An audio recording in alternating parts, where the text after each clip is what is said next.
रिश्ते में जब कोई तीसरा आता है तो वो सिर्फ एक इंसान नहीं होता, वो आपके भरोसे, आपकी नींद, आपकी मुस्कान और आपके आत्मसम्मान के बीच आ जाता है। अचानक वही रिश्ता जो कभी सुरक्षित लगता था अब सवालों से भरा हुआ लगने लगता है। आप खुद से पूछने लगते हैं, क्या मेरी कमी थी? क्या मैं कम पड़ गया? या फिर प्यार ही झूठ था? लेकिन सच्चाई यह है कि रिश्ते में तीसरे का आना हमेशा आपके कम होने की वजह से नहीं होता। अक्सर ये उस इंसान की अंदरूनी खालीपन की निशानी होता है जो आपके साथ है। सबसे पहले ये समझना जरूरी है कि तीसरा रिश्ता नहीं तोड़ता, दरार पहले से होती है।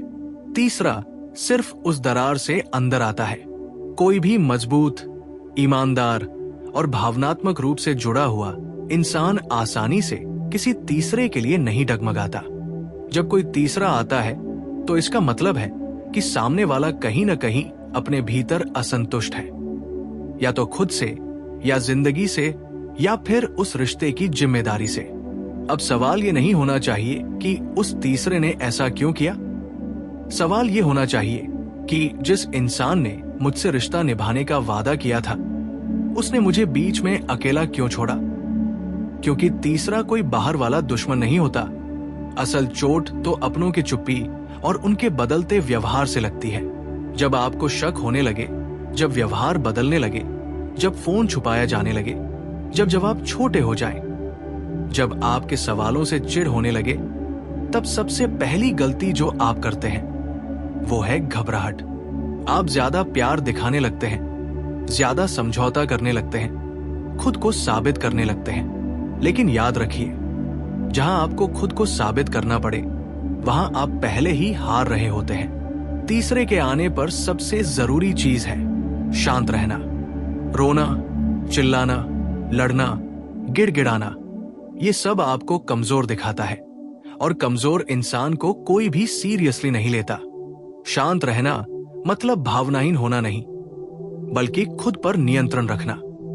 जब आप शांत रहते हैं तब आप सही सवाल पूछ पाते हैं और सही फैसले ले पाते हैं। दूसरा कदम है सच्चाई का सामना करना। खुद से झूठ मत बोलिए, शायद ऐसा नहीं है, शायद मैं ज्यादा सोच रहा हूं। ये खुद को धोखा देने जैसा है। अगर संकेत साफ है तो उन्हें नजरअंदाज मत करिए। सच्चाई कड़वी होती है, लेकिन झूठ धीरे धीरे इंसान को अंदर से तोड़ देता है। अब सबसे अहम बात करनी है, लेकिन भीख नहीं मांगनी।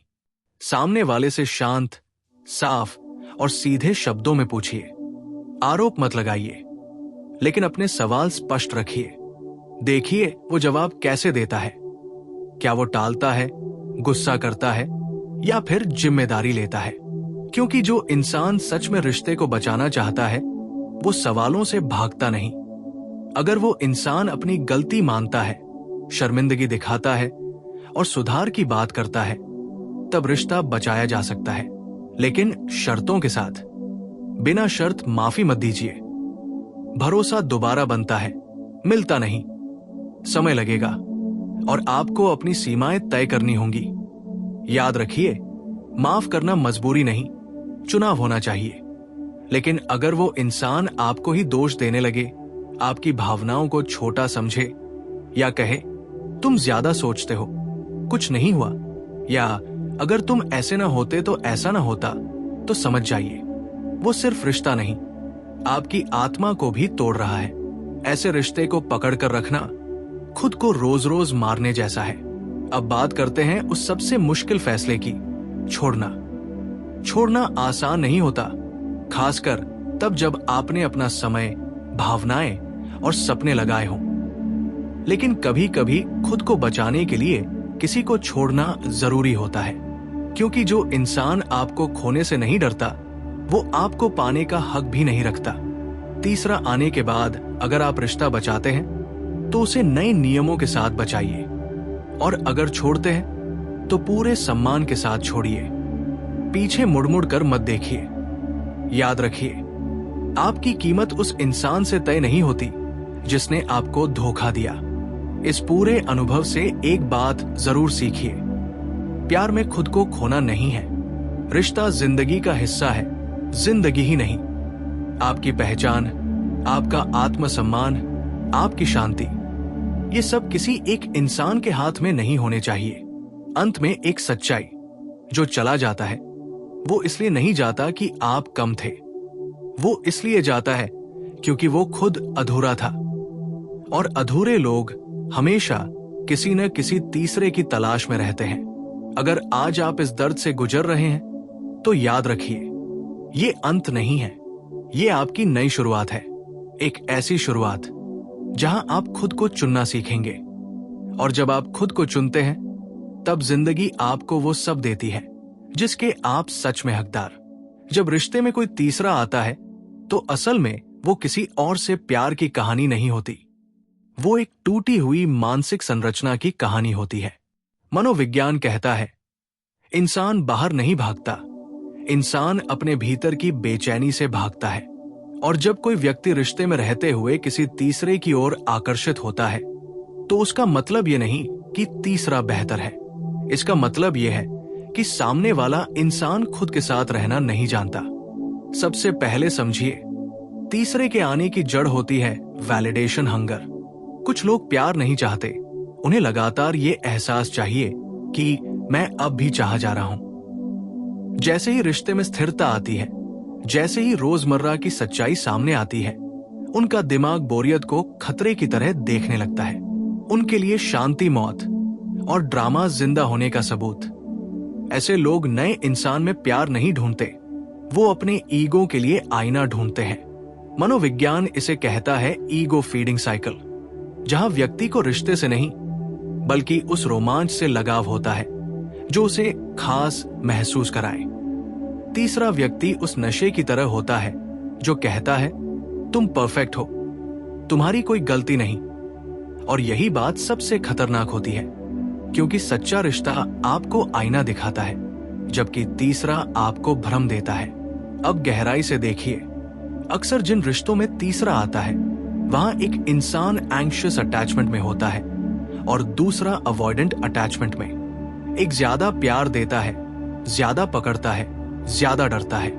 दूसरा दूरी बनाता है, घुटन महसूस करता है और खुद को आजाद साबित करने के लिए किसी तीसरे का सहारा लेता है। यहां तीसरा व्यक्ति कारण नहीं, सिर्फ एस्केप रूट होता है। और सबसे दर्दनाक सच्चाई यह है, जब तीसरा आता है तब भी सामने वाला इंसान आपको छोड़ता नहीं। वो आपको बैकअप बना लेता है, आपको भावनात्मक सुरक्षा के लिए रखता है और तीसरे को एक्साइटमेंट के लिए। मनोविज्ञान इसे कहता है इमोशनल स्प्लिटिंग, जहां एक इंसान अलग अलग जरूरतें अलग अलग लोगों से पूरी करता है। और यही वो जगह है जहां आपका आत्मसम्मान रोज रोज मरता है। अब समझिए, आप उस समय सबसे बड़ी गलती क्या करते हैं?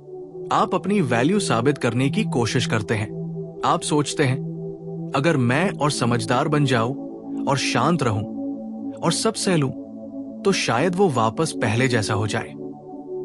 लेकिन मनोविज्ञान साफ कहता है, जो इंसान आपको दो लोगों के बीच बांट सकता है वो आपको कभी पूरा नहीं चुन सकता।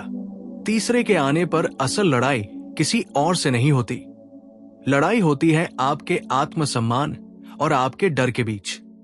डर कहता है अगर मैं चला गई तो अकेला हो जाऊंगा। आत्मसम्मान कहता है अगर मैं रुक गई तो खुद को खो दूंगा। और यही ज्यादातर लोग डर को चुन लेते हैं और सालों तक खुद को खोते रहते हैं। मनोविज्ञान का एक कड़वा नियम है, जिस रिश्ते में आप रिप्लेस किए जा सकते हैं वहां आप पार्टनर नहीं, ऑप्शन है। और ऑप्शन बनने के बाद प्यार नहीं बचता, सिर्फ डिपेंडेंसी बचती है।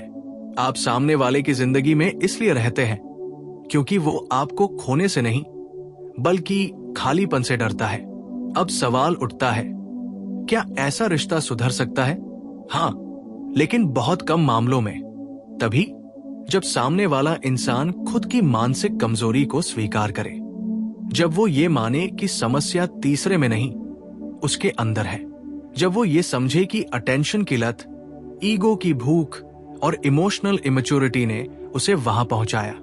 बिना इस सेल्फ रियलाइजेशन के कोई भी वादा सिर्फ समय खरीदने की चाल होता है। और अगर वो इंसान ये सब नहीं करता तो फिर आपको क्या करना चाहिए? मनोविज्ञान कहता है कंप्लीट इमोशनल डिटैचमेंट। ना ड्रामा, ना बदला, ना गिड़गिड़ाना, सिर्फ एक शांत दूरी। क्योंकि जिस दिन आप इमोशनली अनअवेलेबल हो जाते हैं, उसी दिन सामने वाला पहली बार आपको खोने का एहसास करता है। याद रखिए, आपकी चुप्पी, आपकी सेल्फ रिस्पेक्ट के साथ ली गई दूरी किसी भी आरोप से ज्यादा तेज चोट करती है। तीसरा इंसान कभी भी आपकी जगह नहीं ले सकता, लेकिन आप खुद अपनी जगह तब खो देते हैं जब आप अपनी सीमाएं भूल जाते हैं। प्यार में सबसे बड़ी भूल ये मान लेना है कि सहना ही प्रेम है। नहीं, प्रेम में सम्मान होता है, सुरक्षा होती है और स्पष्टता होती है। जहां भ्रम हो वहां प्रेम नहीं, सिर्फ डर होता है। अंत में एक गहरी मनोवैज्ञानिक सच्चाई समझ लीजिए, जो इंसान रिश्ते में रहते हुए किसी तीसरे की तलाश करता है, वो कभी भी स्थिर नहीं रह सकता। आज तीसरा, कल चौथा, क्योंकि समस्या बाहर नहीं, भीतर है। और ऐसे इंसान को खोना हार नहीं होती, खुद को बचा लेना जीत होती है। अगर आप इस दर्द से गुजर रहे हैं तो ये याद रखिए, आपका काम किसी को रोकना नहीं, खुद को खोने से रोकना है। क्योंकि जिस दिन आप खुद को चुन लेते हैं, उसी दिन हर वो इंसान जिसने आपको ऑप्शन समझा था, आपको लॉस समझने लगता है। जब रिश्ते में तीसरा आता है और कुछ समय बाद वो भी फीका पड़ने लगता है, तब सामने वाला इंसान अचानक फिर आपकी याद करने लगता है। और ये कोई इत्तेफाक नहीं होता, बल्कि इसे मनोविज्ञान में ट्रॉमा बॉन्ड साइकिल कहा जाता है, जहां एक व्यक्ति उस इंसान की तरफ बार बार खिंचता है जिसने उसे सबसे ज्यादा इमोशनल सेफ्टी दी हो। क्योंकि ट्रॉमा बॉन्ड प्यार से नहीं बल्कि डर, आदत और इमोशनल डिपेंडेंसी से बनता है। तीसरा इंसान सिर्फ एक्साइटमेंट देता है, लेकिन सुरक्षा नहीं। इसलिए जैसे ही नॉवेल्टी खत्म होती है, उनका अवचेतन आपको याद करने लगता है, क्योंकि आप उनके लिए वो जगह होते हैं जहां बिना मास्क पहने रहा जा सकता है।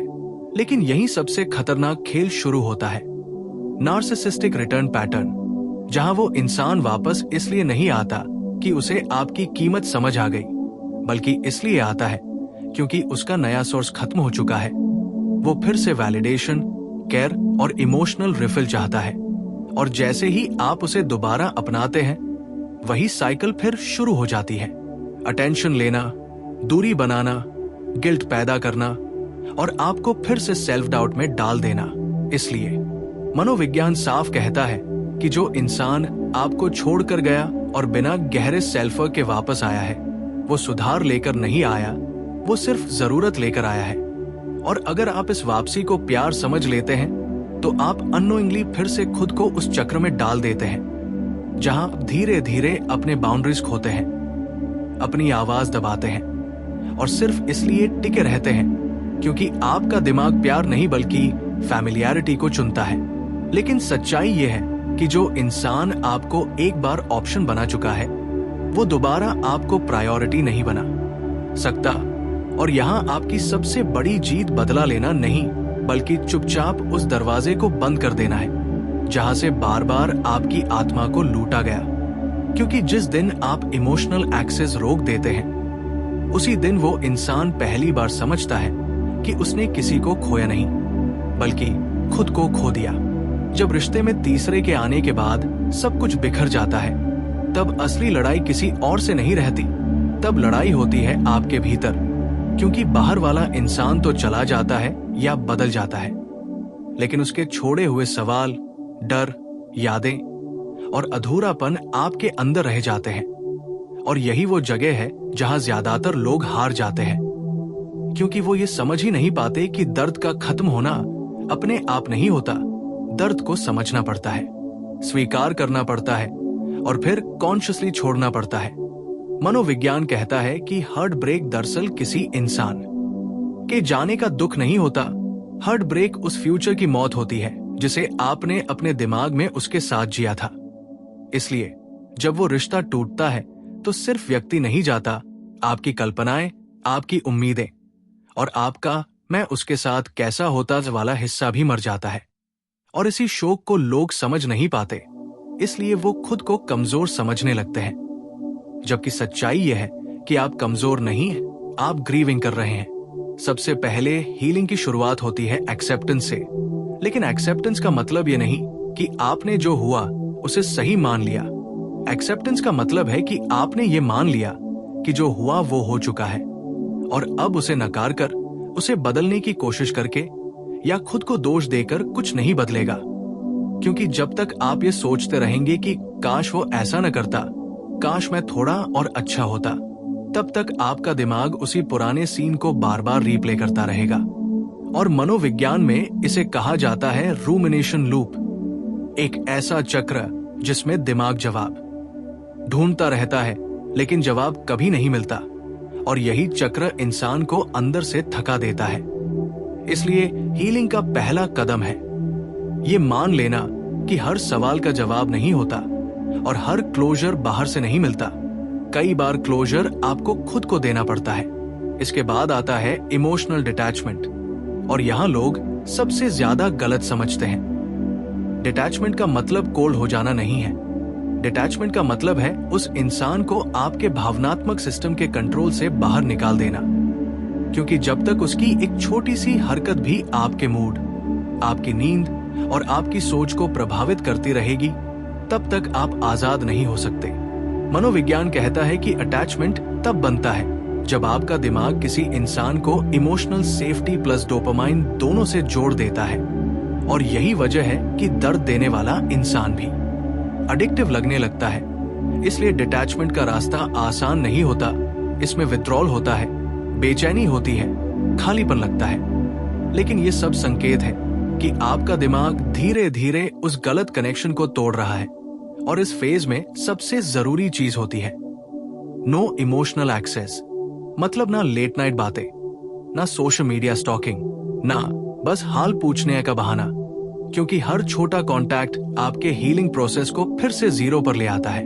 अब आता है वो फेज जिसे लोग सबसे ज्यादा डरते हैं, लोनलीनेस।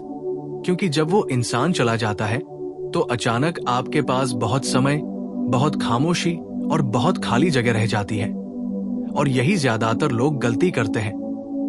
वो या तो किसी नए इंसान में भाग जाते हैं या फिर उसी पुराने इंसान को वापस बुला लेते हैं, सिर्फ इसलिए ताकि अकेलापन महसूस न करना पड़े। लेकिन मनोविज्ञान साफ कहता है कि जो इंसान अकेले रहना नहीं सीखता, वो हमेशा गलत रिश्तों में फंसता है।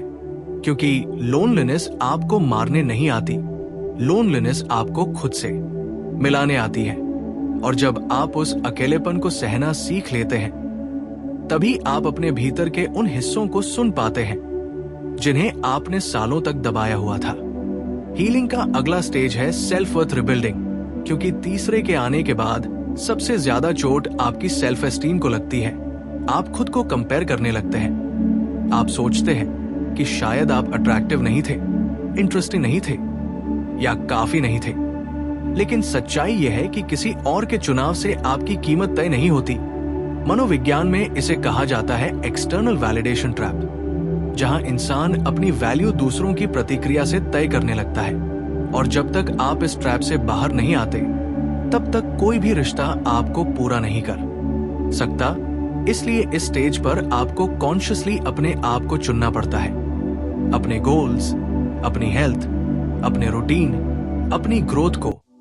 क्योंकि जब आप अपनी जिंदगी को खुद मीनिंगफुल बनाते हैं, तभी किसी और की मौजूदगी एक बोनस बनती है, जरूरत नहीं।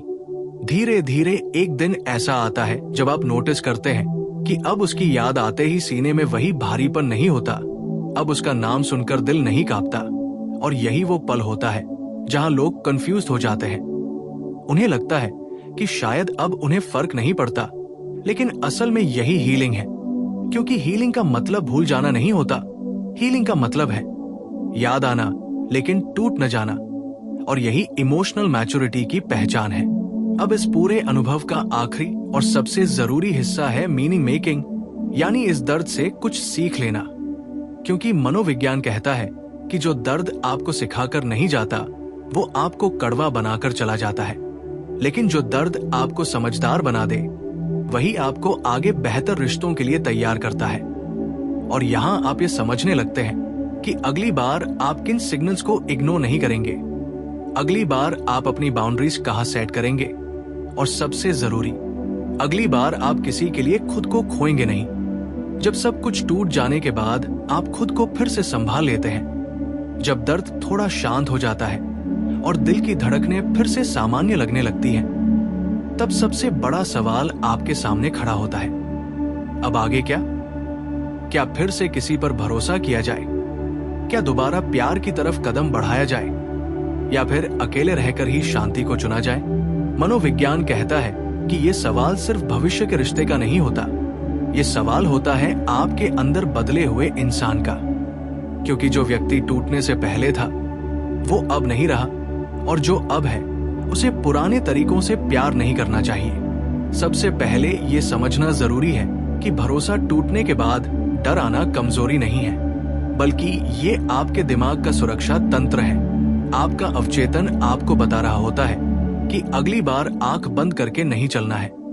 लेकिन यही ज्यादातर लोग दो एक्सट्रीम्स में चले जाते हैं। या तो वो किसी पर भरोसा ही नहीं करते, दिल को पूरी तरह बंद कर लेते हैं, या फिर वो जल्दबाजी में किसी नए रिश्ते में कूद जाते हैं, सिर्फ इसलिए ताकि पुराने दर्द को महसूस न करना पड़े।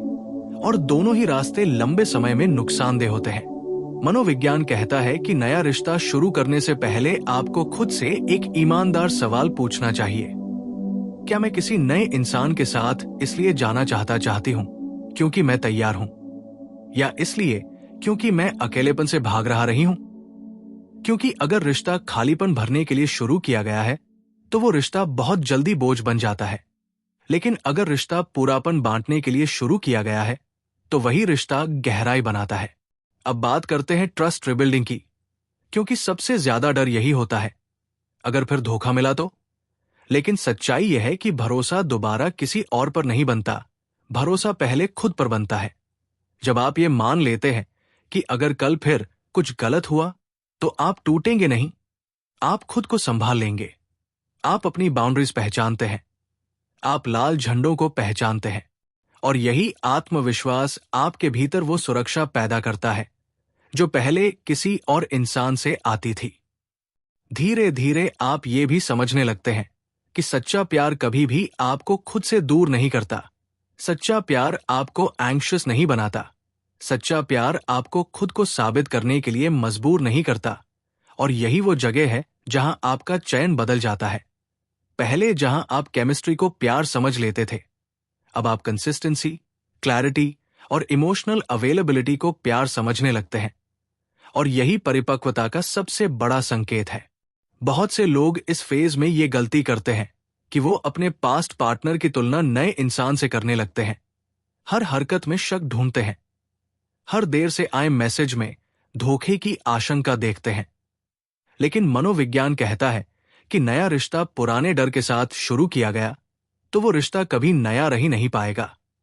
इसलिए इस स्टेज पर सबसे जरूरी है स्लो लव, धीरे धीरे खुलना, धीरे धीरे भरोसा बनाना, और बिना जल्दबाजी के किसी को अपने इमोशनल कोर तक आने देना। अब यहां एक बहुत गहरी सच्चाई आती है। कभी कभी सबसे सही फैसला होता है अकेले रहना, क्योंकि अकेलापन और लोनलीनेस में फर्क होता है। लोनलीनेस आपको खाली करता है, लेकिन अकेले रहना आपको पूरा करता है।